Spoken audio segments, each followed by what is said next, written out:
Good morning, students. Today, I am going to teach about determination of residential status under Income Tax Act 1961. उसको जानने के पहले हमें ये पता होना चाहिए कि what is income tax. Okay, so the tax which is imposed on income of an assessee for the previous year. It is a direct tax levied by the central government.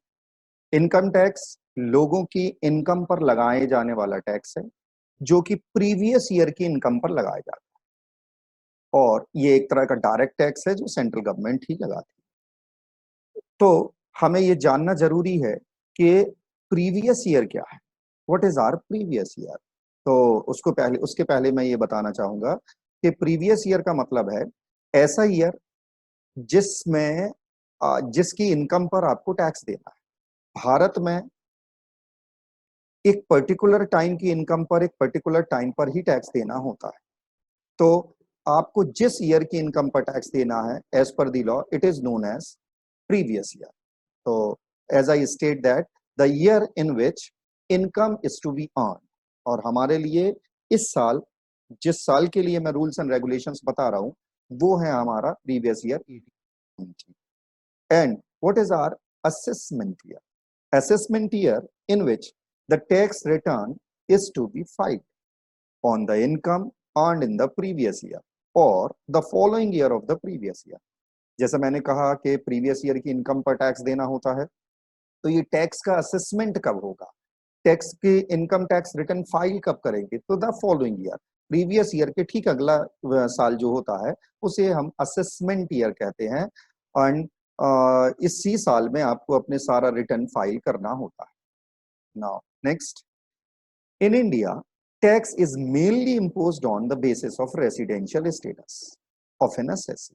मैंने जैसे कहा था कि ये चैप्टर मैं पढ़ा रहा हूँ इनकम टैक्स का कि how to determine the residential status. उसका कारण यही है कि भारत में जो टैक्स लगाया जाता है उसका मेन फोकस है that is residential status. Bharat में रहने के आधार पर ही टैक्स दिया जाता है।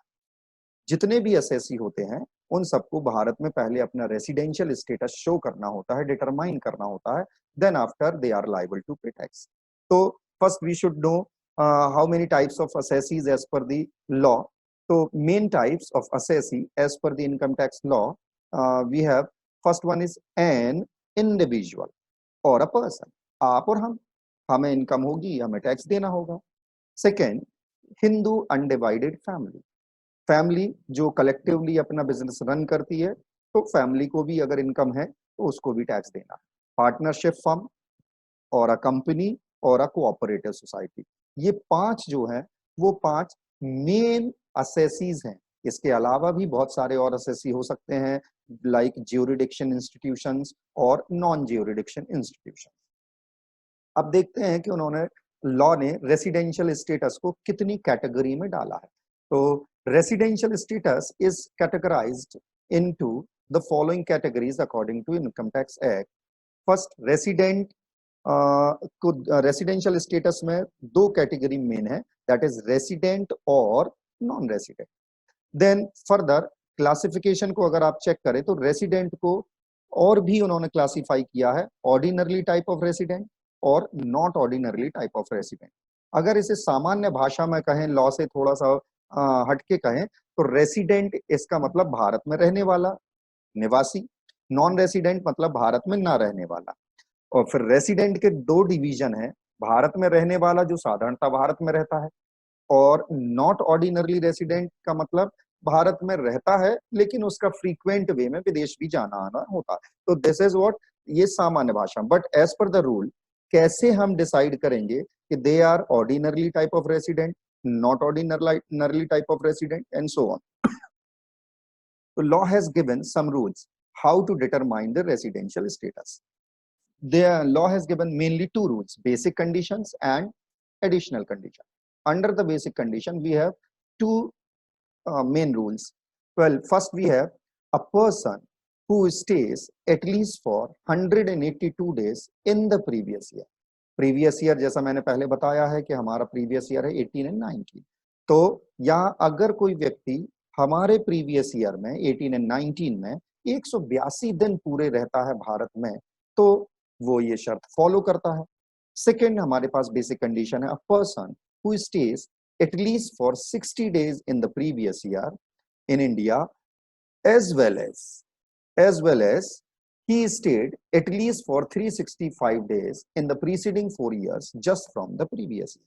इसका मतलब 60 दिन तो उसे अपने प्रीवियस ईयर में ही रहना है, और अपार्ट फ्रॉम दिस, और you can say along with this, उसे 365 दिन 365 डेज भी रहना है जस्ट 4 प्रीसीडिंग ईयर्स में, which are just from the previous year.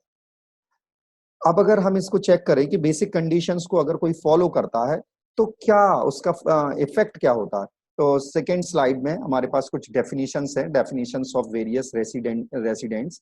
तो resident, well, a person who fulfills any one condition of basic conditions। तो resident आप कैसे बन पाएंगे, जब आप बेसिक कंडीशन की कोई भी एक शर्त पूरी कर देते हैं। Non resident, a person who does not fulfil any condition of basic condition. जैसा मैंने कहा कि रेसिडेंट होने के लिए एक शर्त पूरी करना जरूरी है, उसी प्रकार से अगर कोई व्यक्ति दोनों में से कोई भी शर्त पूरी नहीं करता है तो he must be non resident. Okay, अब हमारे पास कुछ एडिशनल कंडीशंस दी हैं। एडिशनल कंडीशंस केवल ये डिसाइड करती हैं कि आप रेसिडेंट होने के बाद ऑर्डिनरी टाइप ऑफ रेसिडेंट है या not ordinary type of resident. तो let's check what are the conditions. First, a person who stays as resident at least for 2 years out of 10 preceding years just from the previous year। कहने का मतलब आपको 10 सालों में, not in the previous year के ठीक पहले के 10 सालों में आपको 2 साल एज रेसिडेंट भारत में स्टे करना होगा। अब what does it mean as resident, तो मैंने जैसे बताया था अभी रेसिडेंट की definition, that is a person who fulfils any one condition of basic.